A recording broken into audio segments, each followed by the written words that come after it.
Eugenie Sage. Thank you, Mr Chairman. I'm intrigued by the comments of the previous speaker and the lambasting of the Labor government for a very visionary purchase on a willing buyer, willing seller basis of both Birchwood and St James, because they have been major additions to the conservation estate, and the fact that they are now in full Crown ownership means that we can, as members of the public, go mountain biking, go tramping, go walking all over those properties. The only problem with the Birchwood purpose was that the funds that the lessee gained were then used to intensify dairying in the Mackenzie Basin south of Twizel. But moving to the bill, a 2009 Cabinet Minute records the National Government's objectives for Crown pastoral land. One of these is stewardship, effective stewardship of Crown pastoral land, and that was defined in the minute as, quote, ecologically sustainable management is promoted, end quote.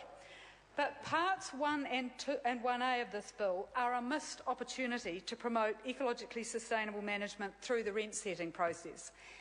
Given that the bill, as others have alluded to, makes a fundamental change in the way in which valuation and rents are set in the high country, it would have been much better to have used the opportunity the bill provided to look at the rules for which base carrying capacity is defined, because at the moment the bill provides that these rules can be developed using, and I quote, scientific information that is predictive of the base carrying capacity and information about the land, end quote. The bill doesn't provide for any requirement to consider ecological limits in establishing either the base or the current carrying capacity of a pastoral lease. And over the last 150 years, the combined impacts of burning and grazing of both stock and rabbits and the spread of weeds such as broom have dramatically changed the indigenous vegetation on our high country lands. Wetlands have been drained, shrublands have been burned, and tussock grasslands have been converted to pasture. So the health of what remains depends on the management regime adopted by the lessee, the number of stock, and whether those lessees recognise Matagari as a valuable shelter for stock during lambing, whether they recognise its value as a nitrogen fixer, or whether they just regard it as a woody weed. So if the government was actually serious about promoting effective stewardship of high country lands, it would have included clear criteria in parts 1, the definitions, and 1A, in which the bill would require some ecological assessment to be part of calculating the rentals and calculating what actually constitutes current carrying capacity. So those assessment criteria would have included matters such as the health and condition of indigenous vegetation, whether wetlands were fenced or whether stock had access and could degrade them, and whether broom or other weeds were extensive on the property. Because it's these high country pastoral lease lands in the uplands which provide critical ecosystem services values.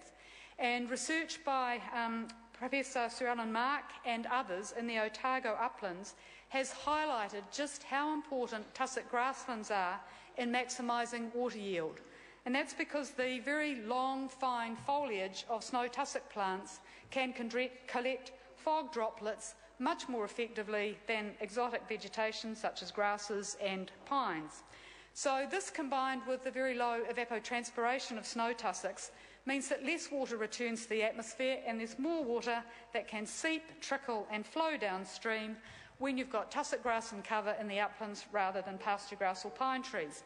And we all know how valuable water is in the Eastern South Island and how highly contested it is. So if we maximise the health of our snow tussock grasslands in the uplands, we can then maximise the amount of water that's available down catchment, both for fish and birds and also for other users. So therefore, it's very disappointing that this bill fails to recognise the ecosystem services role of tussock grasslands and their role in harvesting fog and rain.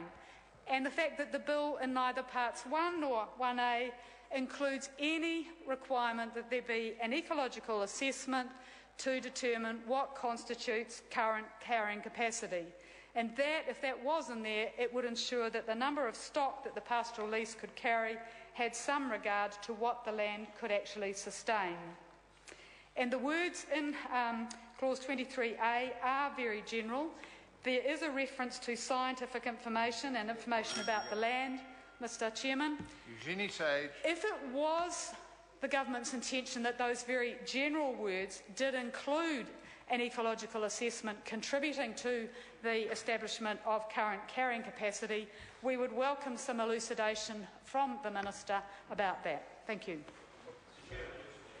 Raymond Ho. Thank you, Mr. Chairman. It is regrettable